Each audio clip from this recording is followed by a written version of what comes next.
Good evening. My name is Wilson, and I've been told I've led an unusual life.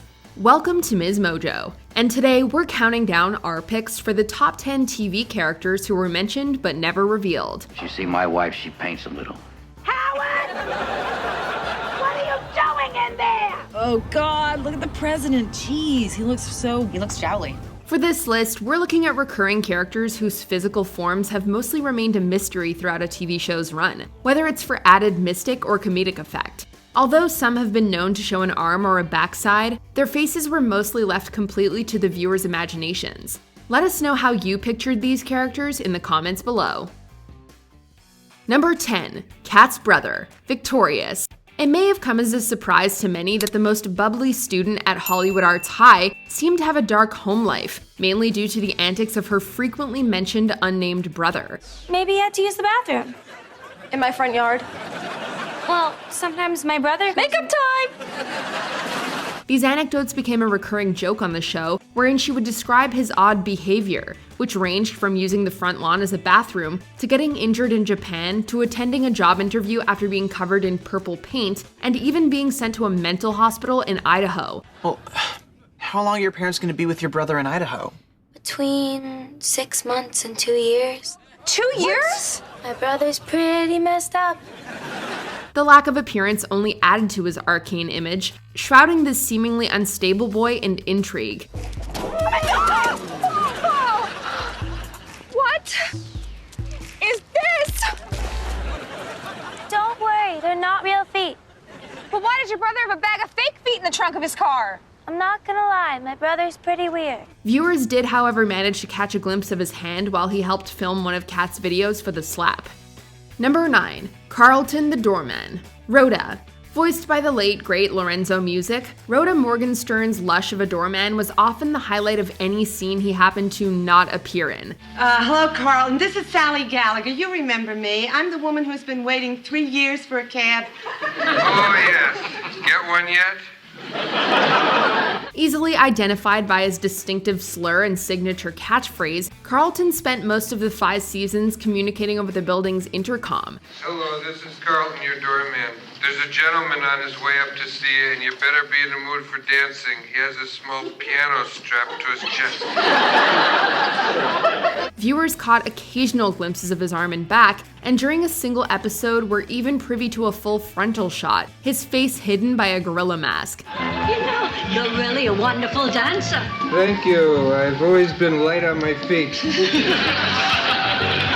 The character was so popular that it sparked an animated spin-off, Carlton Your Doorman, that aired in 1980. Although the pilot was never picked up, many got to see their favorite apartment attendant revealed as a lanky, sloppy-haired blonde with a mustache. Sports, comics, financial. Number 8. Stanley Walker, Will and Grace. The obese, uber-wealthy husband of socialite Karen Walker may never have received much physical on-screen airtime, but he nevertheless made an impression as large as his supposed stature. Stanley, have Butler change all the phone numbers on the second floor. Described as wearing a toupee since his teens and being a fervent supporter of fast food chains, Stan was the butt of many jokes told by most characters on the show. His absence will leave a huge void in our lives that cannot possibly be filled. All right, enough with the fat jokes. Having gone through a series of highs and lows throughout the original run, including the 2017 revival, viewers sort of watched as he faced jail, faked his own death, cheated on his wife, lost his fortune, won it back, divorced, and eventually reconciled with the love of his life, Karen. Let's start over. Marry me again.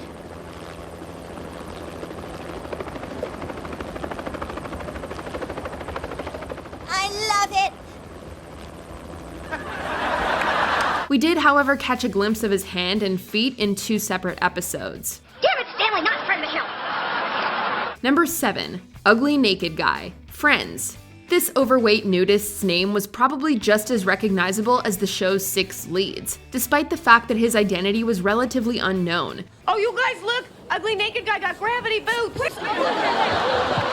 Often on full display in front of Monica and Rachel's apartment window, the friends would gawk and describe his various activities, always performed in the nude. Ugly naked guy got a thigh master.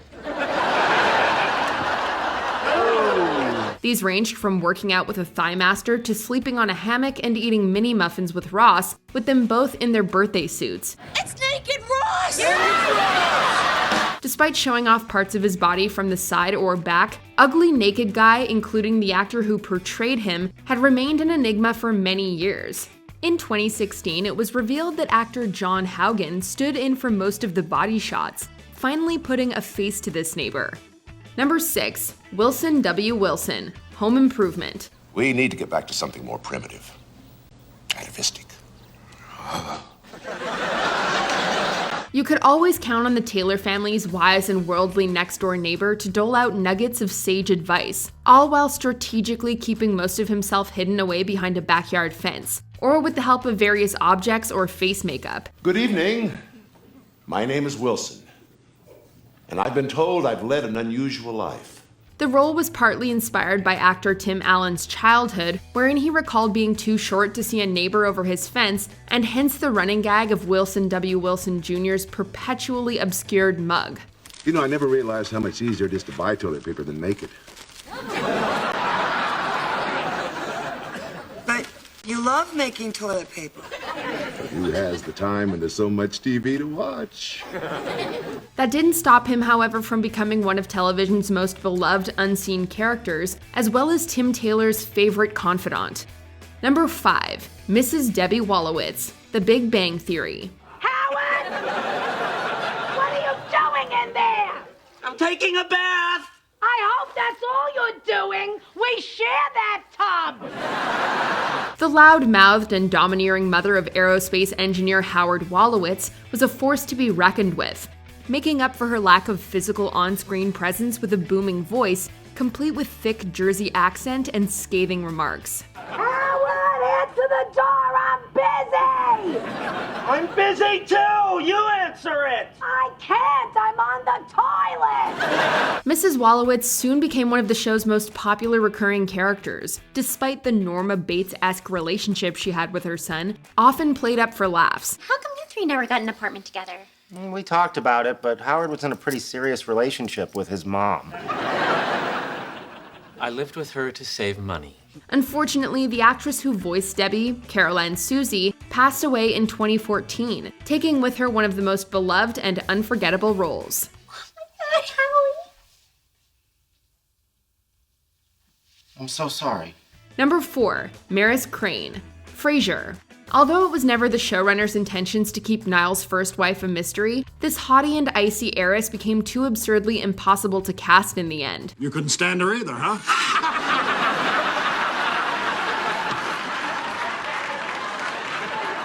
That's very amusing. Mostly mentioned by others in passing and often through the use of vivid and slightly farcical descriptions, Maris was known for being vain, vindictive, eccentric, very thin, and extremely cold. I once questioned the political correctness of her serving veal. An hour later, we found her locked in the garage with the engine running on a golf cart. Whoa, it's Maris.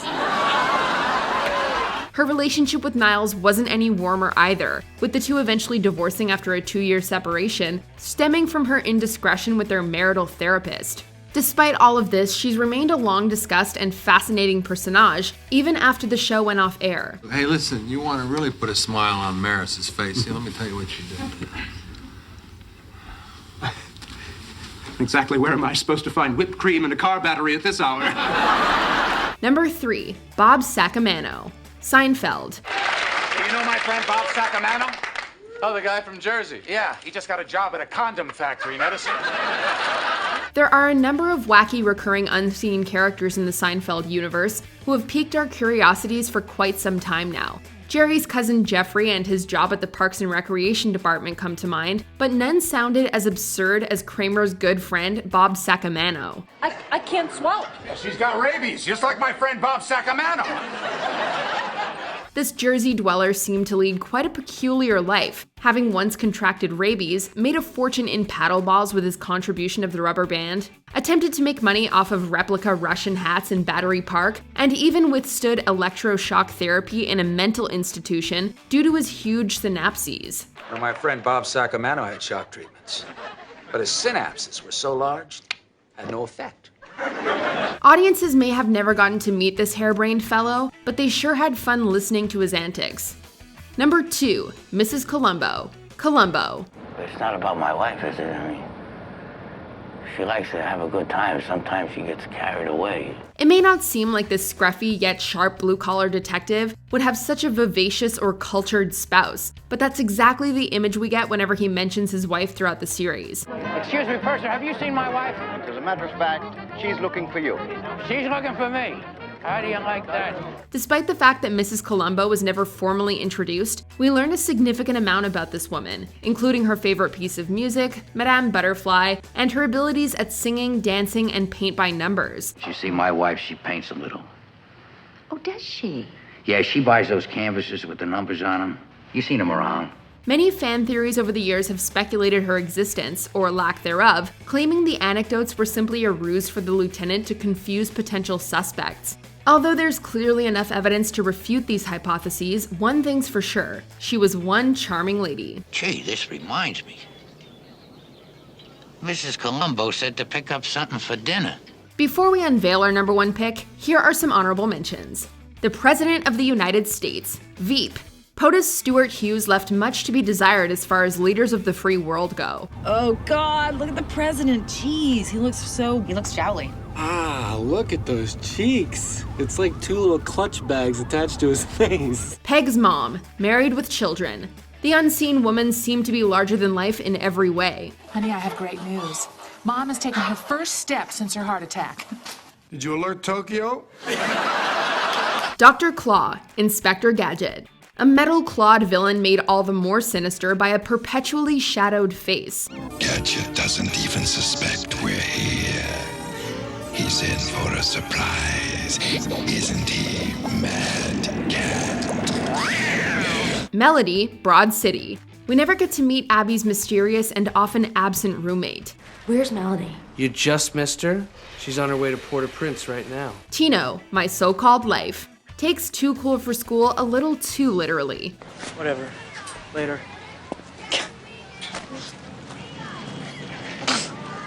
He's just a bit upset about this thing with Tino. Why am I telling you? You must have heard it happened, right? Oh, yeah.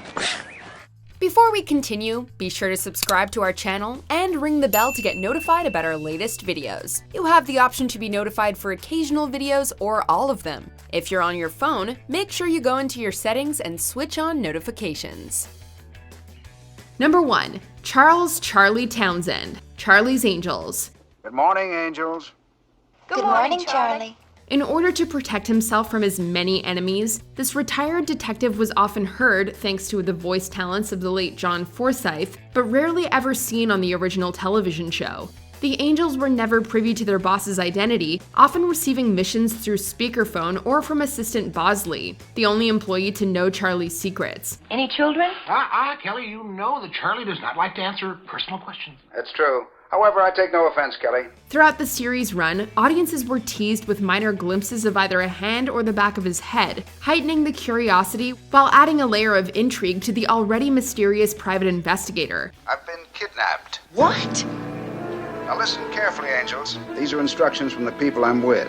As one of the most iconic and recognizable unseen characters in pop culture history, as well as appearing in multiple modern-day reboots, it's safe to say Charlie is more than deserving of our top spot. Do you agree with our picks? Check out this other recent clip from MsMojo and be sure to subscribe and ring the bell to be notified about our latest videos.